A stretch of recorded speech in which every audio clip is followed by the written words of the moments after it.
Hello students, कैसे हैं आप सभी। उम्मीद करता हूं सभी स्वस्थ होंगे, ठीक होंगे और आपकी पढ़ाई भी सुचारू रूप से चल रही होगी। प्यारे बच्चों, इस सेशन में हम मेरी कल्पना का आदर्श समाज जो एनिहिलेशन ऑफ कास्ट का दूसरा पार्ट है उसे हम लोग पढ़ने जा रहे हैं। इसके लेखक कौन है, जिन्हें भारतीय संविधान के निर्माता के नाम से जानते हैं, बाबा साहब भीमराव आम्बेडकर जी। तो किसी ने पूछा कि बाबा साहब, आपके अनुसार एक आदर्श समाज कैसा होना चाहिए, तो इन्होंने कहा वह समाज जिसमें समानता या समता एक ही बात है, स्वतंत्रता, भ्रातृता, जिसे हम कह सकते हैं भाईचारा, ये तीनों तत्व जिस समाज में मौजूद हैं वही समाज एक आदर्श समाज होगा मेरी नजरों में। दोस्तों, मुझे एक बात बताइए, ऐसा कौन नहीं चाहता कि सभी को समान रूप से अधिकार मिले? कौन नहीं चाहता? ऐसा तो नहीं है कि मैं जो कार्य कर सकता हूं वो आप नहीं कर सकते, क्योंकि जातिवाद फैला हुआ है भाई। अधिकार सभी को समान रूप से है। दूसरी बात, स्वतंत्रता। अरे, मेरा देश स्वतंत्र हो चुका है, 1947 में स्वतंत्र हो चुका था। तो जब आप स्वतंत्र, मेरा देश स्वतंत्र होता है, मैं भारतवासी हूं, कहा जाता है मेरा देश महान था, महान है, महान रहेगा, तो मैं क्यों स्वतंत्र क्यों नहीं हूं भाई? भाईचारा, भाई बहन का रिश्ता ऐसा होता है भाई। आप किसी भी डोर को पकड़ लो ना, तो आप उस समस्या का समाधान भी कर सकते हैं। कोई भी डोर पकड़ लीजिए आप लोग, कोई भी लक्ष्य ले लीजिए आप लोग, अवश्य प्राप्त हो जाएगा वो लक्ष्य। तो पढ़ लेते हैं क्या है मेरी कल्पना का आदर्श समाज डॉक्टर भीमराव अंबेडकर जी के अनुसार। जाति प्रथा के खेदजनक परिणामों की निरस गाथा को सुनते सुनाते आप में से कुछ लोग निश्चय ही ऊब गए होंगे। ऊबना यानी कि इन्होंने कहा कि मैं श्रम विभाजन जाति प्रथा की बार बार बात कर रहा हूं, आप लोग ऊब गए होंगे कि ये क्या कह रहा है यार, बस शांत हो जाओ खूब। तो मैं आपको कुछ एक निरस यानी जिसमें कोई रस नहीं है, देखो, निर्धन रस यानी जिसमें कोई रस नहीं है, यह अस्वाभाविक भी नहीं है। अतः अब मैं समस्या के रचनात्मक पहलू को लेता हूं। मेरे द्वारा जाति प्रथा की आलोचना सुनकर आप लोग मुझसे यह प्रश्न पूछना चाहेंगे कि यदि मैं जातियों के विरुद्ध हूं तो फिर मेरी दृष्टि में एक आदर्श समाज क्या है? ठीक है, यदि आप ऐसा पूछेंगे तो मेरा उत्तर होगा, मेरा आदर्श समाज स्वतंत्रता, समता, भ्रातृता पर आधारित होगा और वही एक आदर्श समाज कहलाएगा। क्या यह ठीक नहीं है? भ्रातृता अर्थात भाईचारे से किससे क्या कोई आपत्ति हो सकती है? किसी भी आदर्श समाज में इतनी गतिशीलता होनी चाहिए जिससे कोई भी वांछित परिवर्तन समाज के एक छोर से दूसरे तक संचारित हो सके। ऐसे समाज के बहुविधि हितों में सबका भाग होना चाहिए तथा सबको उनकी रक्षा के प्रति सजग रहना चाहिए। सामाजिक जीवन में अबाध संपर्क के अनेक साधन व अवसर उपलब्ध रहने चाहिए। तात्पर्य यह है कि दूध पानी के मिश्रण की तरह भाईचारा का यह वास्तविक रूप है और इसी का दूसरा नाम लोकतंत्र है। लोकतंत्र, देखो, दोनों चीज समझेंगे। जैसे कि दूध में हम लोग पानी मिला देते हैं, हमें पता नहीं होता, वो बात अलग है कि आजकल विज्ञान इतनी तरक्की कर लिए, दूध कितना पानी कितना हम लोग बता सकते हैं, लेकिन हमें देखे दूध में पानी मिला दिया जाए तो पता नहीं कर सकते कितना दूध है कितना पानी है। ऐसा ही भाईचारा होना चाहिए और उसी का दूसरा नाम क्या है? लोकतंत्र। देखो क्या होता है, लोक यानी क्या होता है? संसार। लोक यानी क्या होता है? संसार, संसार आमजन लोग। तंत्र यानी शासन होता है, यानी कि लोगों द्वारा शासन करना। बात तो सही है भी, जब लोग शासन करेंगे तो कोई दिक्कत नहीं आनी चाहिए फिर तो समाज में, क्योंकि लोकतंत्र केवल शासन की एक पद्धति ही नहीं है। लोकतंत्र मूलतः सामूहिक जीवनचर्या की एक रीति है, भी एक तरीका है, एक ढंग है, रीति ढंग तरीका तथा समाज के सम्मिलित अनुभवों के आदान प्रदान का नाम है।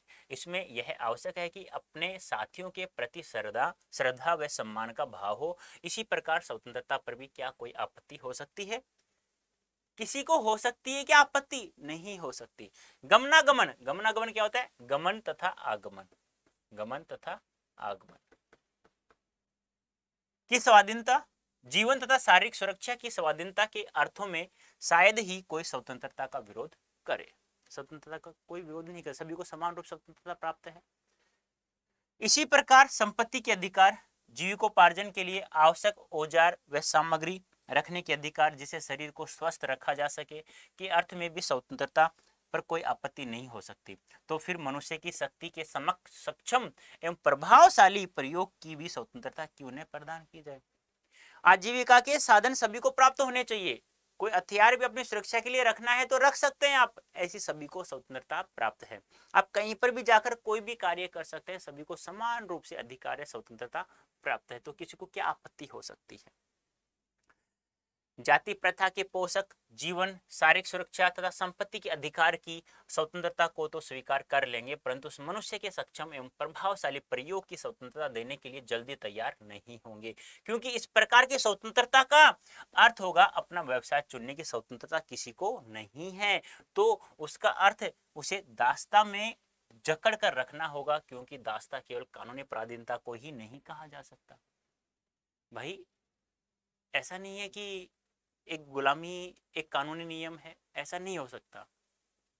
आप कोई भी अपनी आजीविका कोई भी कार्य कर सकते हैं, व्यवसाय बदल सकते हैं, सब जाति प्रथा कुछ भी नहीं है, सबको हटा दीजिए। दास्ता में वह स्थिति भी सम्मिलित है जिसमें कुछ व्यक्तियों को दूसरे लोगों के द्वारा निर्धारित व्यवहार कर्तव्यों का पालन करने के लिए विवश होना पड़ता है।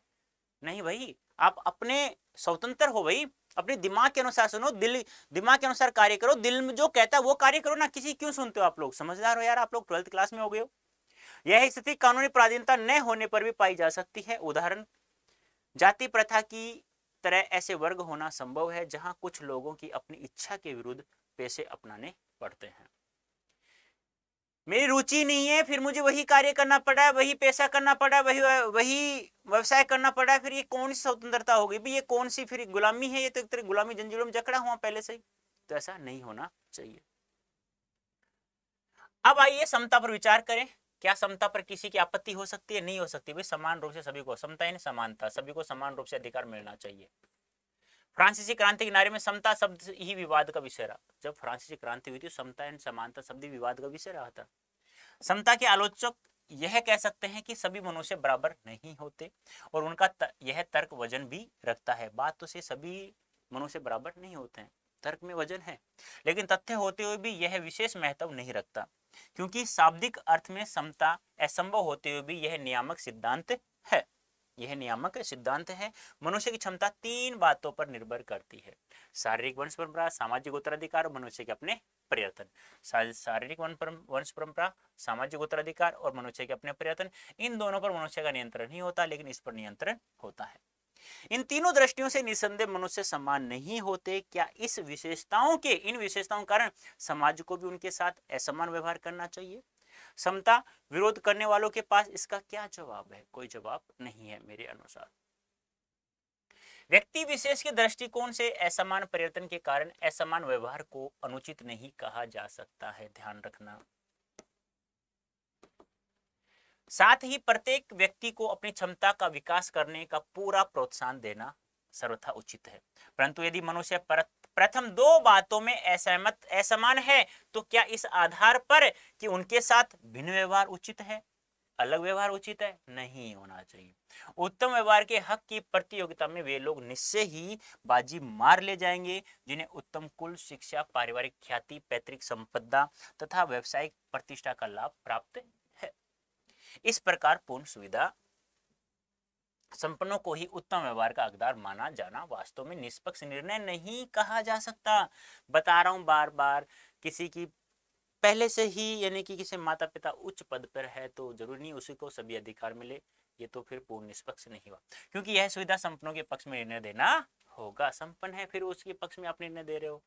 अतः न्याय का तगाजा यह है कि यहाँ जहां हम तीसरे प्रयासों की असमानता जो मनुष्य के अपने वश की बात है आधार पर मनुष्य के साथ समान व्यवहार को उचित ठहराते हैं, वहां प्रथम 2 आधारों जो मनुष्य के अपने वश की बातें नहीं हैं पर उनके साथ असमान व्यवहार नितांत अनुचित है।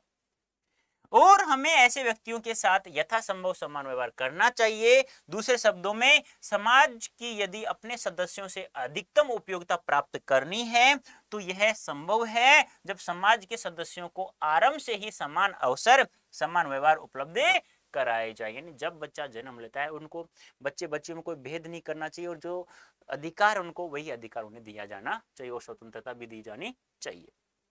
समता का औचित्य यहीं पर समाप्त नहीं होता है, अभी इसका और भी आधार उपलब्ध है। और क्या है, एक राजनीतिज्ञ पुरुष का बहुत बड़ी जनसंख्या से पाला पड़ता है। बात तो सही है, एक राजनीतिक पुरुष है, क्या वो सभी व्यक्तियों के व्यवहार को जानता है? नहीं, लेकिन फिर भी वह सभी को समान रूप से अधिकार प्राप्त करवाता है।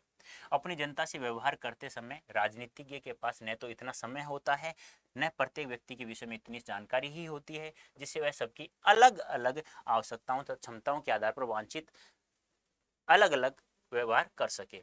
वैसे भी आवश्यकताओं और क्षमताओं के आधार पर भिन्न यानी कि अलग व्यवहार कितना भी आवश्यक तथा औचित्यपूर्ण क्यों न हो, मानवता के दृष्टिकोण से समाज दो वर्गों या श्रेणियों में नहीं बांटा जा सकता है। कहने का तात्पर्य क्या है प्यारे बच्चों, कि एक राजनीतिक पुरुष को किसी व्यक्ति की जानकारी नहीं होती, दो चार की जानकारी ले ले, इतना समय नहीं एक एक बारे में जाने, एक व्यक्ति के बारे में जाने, लेकिन फिर भी वह समान रूप से सभी को खुश रखने की कोशिश करता है और रखता भी है। ऐसी स्थिति में राजनीतिज्ञ को अपने व्यवहार में एक व्यवहार्य सिद्धांत की आवश्यकता रहती है, और यह व्यवहार्य सिद्धांत यही होता है कि सब मनुष्य के साथ समान व्यवहार किया जाए, किसी को भी ऊंच नीच की दृष्टि से नहीं देखा जाए, सभी को समान रूप से अधिकार प्राप्त हो। राजनीतिज्ञ यह व्यवहार इसलिए नहीं करता कि सब लोग समान होते हैं, बल्कि इसलिए कि वर्गीकरण एवं श्रेणीकरण संभवता है। इस प्रकार समता यद्यपि काल्पनिक जगत की वस्तु है, फिर भी राजनीतिज्ञ को सभी परिस्थितियों को दृष्टि में रखते हुए उसके लिए यही मार्ग भी रहता है, क्योंकि यही व्यवहारिक भी है और यही उसके व्यवहार एकमात्र कसौटी भी है। तो प्यारे बच्चों, ये था हमारा मेरी कल्पना का आदर्श समाज डॉक्टर भीमराव अंबेडकर जी के अनुसार। शायद इन्होंने जो भी लिखा है पूर्ण रूप से मैं सहमत हूँ, आप भी सहमत होंगे।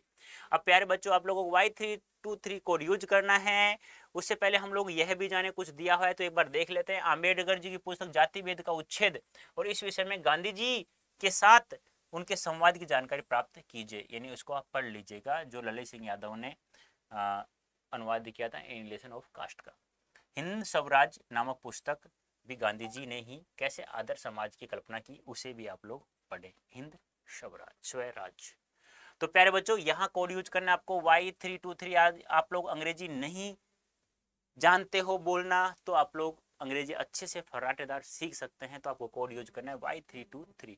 अब यदि आप लोग CUET 2023 की तैयारी कर रहे हो तो आपको Y551 कोड यूज करना है और मैक्सिमम डिस्काउंट प्राप्त करना है। और प्यारे बच्चों, 12th में हो तो CUET की अवश्य तैयारी करोगे और 2023 में CUET में अच्छे मार्क्स प्राप्त करोगे, एक अच्छी कॉलेज प्राप्त होगी। अच्छी कॉलेज प्राप्त होगी तो हमारा लक्ष्य उद्देश्य क्या है वो भी प्राप्त हो जाएगा। तो ध्यान रखना Y551, ध्यान रखना Y551 कोड यूज करना है CUET के लिए। 12th क्लास के लिए यूज करना है आपको Y323 कोड यूज करना है, तो आपको मैक्सिमम डिस्काउंट प्राप्त हो जाएगा। अब आपको PDF चाहिए, PYQ चाहिए, MCQ चाहिए, कुछ भी चाहिए, वो सब आपको PDF कहाँ से मिलेगी? अड्डा 24/7 ऐप से मिलेगी। डाउनलोड कर लीजिएगा प्ले स्टोर से। जिन बच्चों ने सब्सक्राइब नहीं किया वो सब्सक्राइब कर ले। सेशन अच्छा लगा है ना तो कमेंट अवश्य करें और लाइक भी कर दीजिएगा यदि समझ में आ गया हो तो आप लोगों को। तो प्यारे बच्चों, इस सेशन में इतना ही। धन्यवाद, थैंक यू सो मच।